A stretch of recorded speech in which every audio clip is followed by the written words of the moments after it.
नमस्कार दोस्तों। कहानियों की श्रृंखला में आज सुनेंगे सुभद्रा कुमारी चौहान जी की कहानी सुभागी। लेकिन उससे पहले मेरा आपसे विनम्र अनुरोध है कि अगर आपको मेरी कहानियाँ अच्छी लगती हैं तो मेरे चैनल को सब्सक्राइब ज़रूर करें, लाइक करें, शेयर करें और बेल आइकन दबाना बिल्कुल भी ना भूलें। आज सुनिए सुभागी। अगर किसी को बेमौसम की बहुत सी चीज़ें देखना हो तो वह कुछ दिन आकर जबलपुर में रहे और फिर बेमौसम की बहार देखे। बेमौसम का पानी तो जबलपुर में बहुत ही ज़्यादा बरसता है। माघ महीने की एक रात की बात है।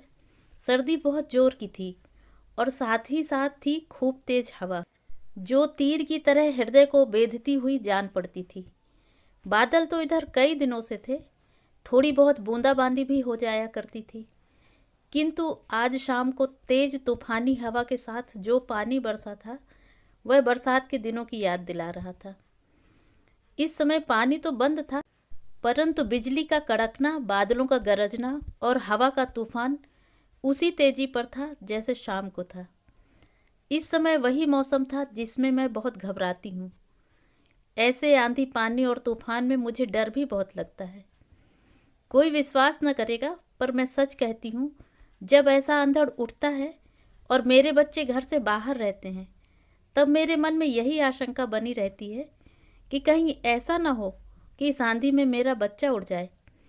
ऐसा हो नहीं सकता, यह मैं अच्छी तरह जानती हूँ, परंतु फिर भी मैं घबराती हूँ। कोई काम नहीं कर सकती, कुछ लिख पढ़ नहीं सकती, यहाँ तक कि एक जगह बैठी भी नहीं रह सकती। एक अजीब तरह की बेचैनी बनी रहती है और जब तक बच्चे लौटकर नहीं आते वह शांत नहीं होती। हाँ, तो मैं माघ महीने की एक तूफानी रात की बात कह रही थी। शाम से ही आंधी पानी का जोर था। मेरी आंखों की नींद और बच्चों की याद, दोनों में होड़ तो रोज ही लगी रहती थी और प्रायः यही होता भी था कि नींद के सामने बच्चों की याद ही विजयी हुआ करती थी। ऐसे मौसम में तो मुझे वैसे भी नींद कम आती है, फिर जब बच्चों की याद आ रही हो तो नींद भला कैसे आ सकती है। जब बादल बहुत जोर से गरजते और बिजली कड़कती तो मेरी आंखों के सामने महीनों पहले का एक दृश्य आ जाता। बरामदे में एक तरफ मेरा पलंग और उसी से सटी हुई मेरे नन्हे की खाट। जहां बादल गरजे, बिजली चमकी और मेरे नन्हे ने पुकारा, अम्मा, बादल तो बहुत जोर से गरजते हैं, मुझे डर लगता है। माँ, तुम अपना हाथ मेरी खाट पर रख दो तो मैं सो जाऊं। मेरा नन्हा आज इस समय भी वहीं कहीं सोया होगा। बादलों की तड़प से आज भी उसकी नींद खुल गई होगी और वह डरा भी होगा। उसे रात में शायद याद ना रहा हो और उसने माँ कह के पुकारा भी होगा, परंतु एक ही शहर में रहकर उसमें और उसकी माँ में कितना अधिक अंतर है। मेरे हृदय में प्रबल वेग के साथ एक तूफान सा उठा। मैं फिर बैठ न सकी, उठकर टहलने लगी। इसी समय मुझे बाहर बरामदे में किसी मनुष्य की छाया सी दिखी। मैं कुछ घबराई और डरी। फिर तुरंत ही ध्यान आया कि यह तो जेल है, यहाँ चोर कहाँ से आ सकेगा। सीखचों के पास जाकर पूछा, कौन है बाहर? मैं हूँ बहन जी, उत्तर मिला। मैंने देखा बाहर बरामदे की जाली से सटी हुई सुभागी खड़ी है। मैं उसके बहुत पास तक चली गई और मुझे ऐसा जान पड़ा कि सुभागी रो रही है। मैंने कहा, सुभागी, इतनी रात को तुम सर्दी में क्यों अकेली खड़ी हो? कोई तकलीफ तो नहीं है? तकलीफ क्या होगी बहन जी, सुभागी बोली। उसका स्वर कांप रहा था। ऐसा लगता था कि अपने अंतर से उठते हुए किसी प्रबल आवेग को वह दबा रही है। नींद नहीं आती, आप भी तो नहीं सो रही हैं, यही मैं देख रही थी। सुभागी ने अपने वाक्य को पूरा किया। मैंने कहा, मेरे ना सोने का कारण है सुभागी। मैं छोटे बच्चों को छोड़कर आई हूँ। उनके पिता भी जेल में हैं और मैं भी हूँ। मुझे उनकी याद में रात रात भर नींद नहीं आती। पर तुम क्यों नहीं सोई सुभागी? मेरा भी एक बच्चा है बहन जी, सुभागी ने कहा और एक गहरी सांस के साथ चुप हो गई। मैंने कहा, तुम्हारा भी बच्चा है? पर कोई ना कोई तो होगा ना उसे देखने वाला। मेरे बच्चे तो अकेले हैं, इसलिए मुझे इतनी फिक्र रहती है। उसे देखने वाले भगवान को छोड़कर और कोई नहीं है बहन जी। कोई होता तो इतनी बेचैनी न रहती, सुभागी ने कहा और उसकी आंखें सजल हो उठीं। मैंने पूछा, बच्चे का पिता कहाँ है? जेल में, सुभागी ने संक्षिप्त सा उत्तर दिया और चुप हो गई। मुझे सुभागी पर कुछ क्रोध सा आ चला था। सोच रही थी कि जब उसका पति जेल में था ही, तो आखिर यह क्यों बच्चे को बिल्कुल अकेला छोड़कर चली आई? बच्चे के प्रति भी तो इसका कुछ कर्तव्य है। माना इस प्रवाह में बह गई, पर तब क्या बच्चे को बिल्कुल भूल गई थी? अब रात खड़े खड़े बिताया करती है। मैंने रूखे स्वर में पूछा, जब तुम्हारा पति जेल में था और तुम्हारे बच्चे को देखने वाला कोई न था, तब तुम्हें जेल आने की क्या पड़ी थी? तुम्हारे एक के ना आने से क्या फर्क पड़ जाता?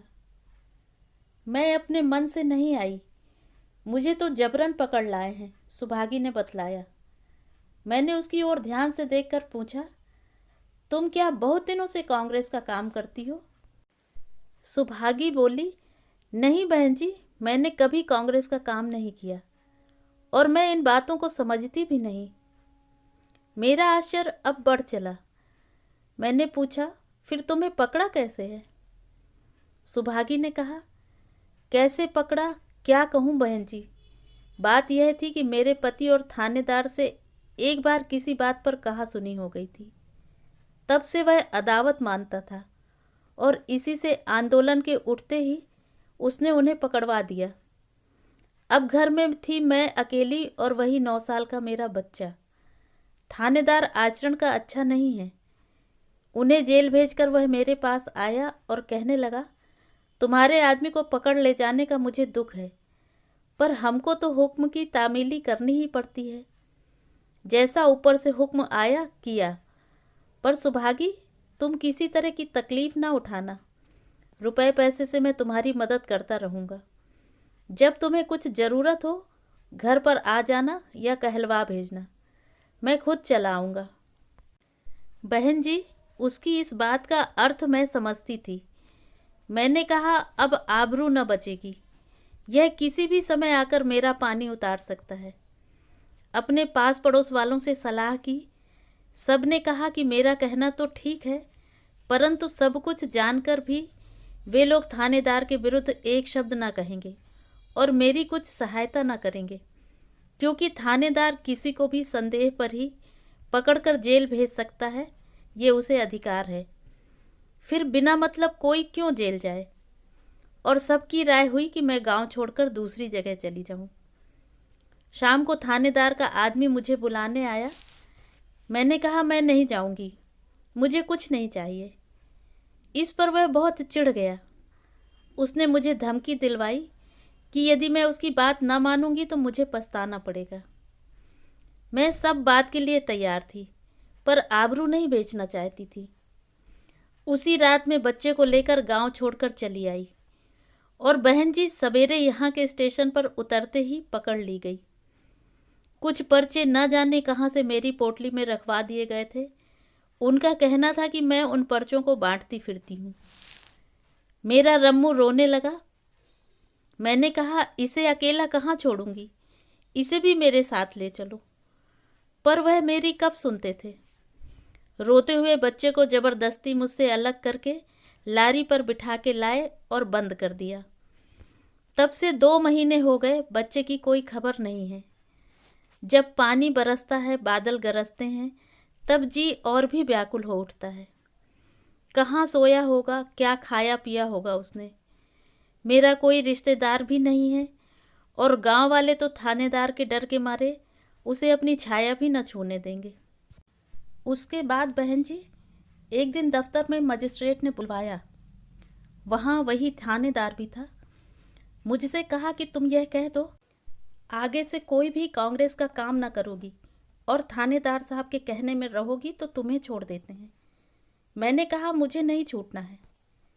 बहन जी, वैसे तो मैं कभी कांग्रेस का काम नहीं करती, पर यह तो माफ़ी मांगना हो जाता ना, और इससे कांग्रेस की बदनामी होती। फिर छूट कर भी तो उसी पिशाच थानेदार के चंगुल में फंस जाती। इसलिए यह कह के कि मुझे नहीं छूटना है चली आई। पर बच्चे की ममता है, रात दिन अंदर एक आग सी लगी रहती है। उसका कहीं से कुछ पता मिल जाता, पर पता कहाँ से मिलेगा? यह तो जेल है, वह कहाँ गया होगा? और सुभागी का भरा हुआ हृदय जैसे फूट पड़ने के लिए आतुर हो उठा। वह फिर रो पड़ी। मेरे पास सुभागी को सांत्वना देने के लिए शब्द न थे। उसका दुख कितना तीव्र है, उसकी कहानी कितनी करुण है, उसे क्या कह के समझाऊं? बच्चों के लिए हृदय कितना व्याकुल रहता है, यह मैं जानती हूँ। फिर भला सुभागी को, जिसका बच्चा स्टेशन पर जबरदस्ती उससे अलग कर दिया जाता है, मैं क्या कह के समझाती? यह सोच ही रही थी कि मेरी बच्ची ने जागकर मुझे पुकारा और बिना कुछ कहे ही मैं उठकर अंदर बच्ची के पास चली गई। उसी प्रातःकाल 11 बजे मैं टाँके पर नहाने गई। नहाकर कपड़े धो रही थी कि तभी सुभागी भी आई। वही मुरझाया सा चेहरा और बुझी बुझी सी आंखें। मेरा हृदय सुभागी के दुख से दबा सा जा रहा था। मैं उसकी तरफ देख भी न सकी कि इतने ही में जमादारिन ने लाकर मुझे एक पत्र दिया। पत्र मेरे बच्चों का था और कपड़ा धोना भूलकर मैं पत्र पढ़ने लगी। पत्र समाप्त करते करते मेरे एक बच्चे ने लिखा था, अम्मा, हम लोग छोटे छोटे हैं तो हमने एक छोटा सा नौकर भी रख लिया है, और तुम्हें जानकर आश्चर्य होगा कि इस लड़के के माता पिता भी इसी आंदोलन में पकड़े जाकर जेल जीवन बिता रहे हैं। इसका नाम रम्मू है। अच्छा सा लड़का है माँ, और हम लोग उससे नौकरों सरीखा बर्ताव भी नहीं करते, उसे पढ़ाते लिखाते भी हैं। पिता की गिरफ्तारी के बाद माँ के साथ शहर नौकरी करने आया था। स्टेशन पर ही उसकी माँ पकड़ ली गई।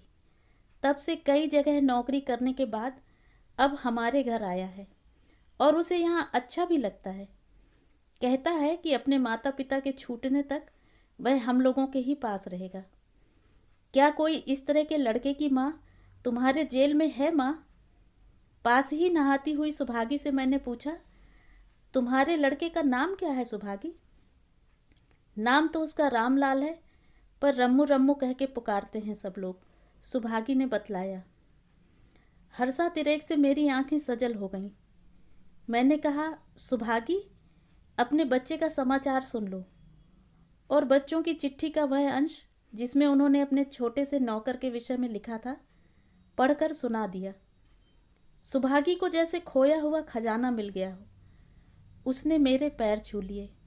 तो ये थी कहानी। कहानी आपको कैसी लगी कमेंट करके ज़रूर बताएं।